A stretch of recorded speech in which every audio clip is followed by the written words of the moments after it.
wanaopenda huduma yangu kwa sasa Martha, kuimba nina stop. Haleluya. Nawashukuru sana. Leo niko hapa niongee kitu. Kutokea mwaka juzi mpaka mwaka jana nimepitia mambo magumu. Nimepitia maneno magumu. Nimepitia hali ambayo Mungu tu amenisaidia. Ile hali bila Mungu hapana, sijui ningekuaje. Lakini namshukuru sana. Ila mwaka huu nikasema sasa angalau sasa naanza kuwa sawa, najisikia vizuri. Mwingine naye kaingia tena kuumiza moyo wangu. Jamani, sinitake mimi niongee, mimi sipendi kuongelea watu. Sipendi kusengenya watu, sipendi kutukana watu.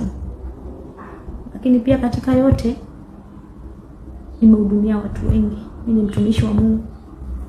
Katika uimbaji wangu najua kuna watu wamebarikiwa.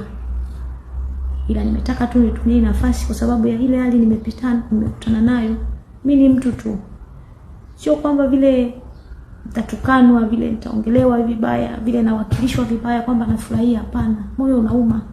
Kwa hiyo inakuwa inanitesa kidogo. Najikaza tu. Kwa hiyo ninachokiomba saa hii jamani, naomba nielewe kwa hii nitasema kwenye kuhusu kuimba kidogo na stop sasa hivi. Sijajua ni mwaka gani nitaimba tena. Sijajua ni wakati gani nitaanza kuimba, lakini kwa sasa hivi kuhusu kuimba nina stop kwanza. Nina stop nikae sawa. Kwa hiyo ni hayo tu nimetaka nijulishe wale wanaopenda huduma yangu kwa sasa Martha, kuimba nina stop. Siko sawa. Niko vibaya. Moyo unauma. Nateseka. Waimbaji wenzangu Mungu awabariki na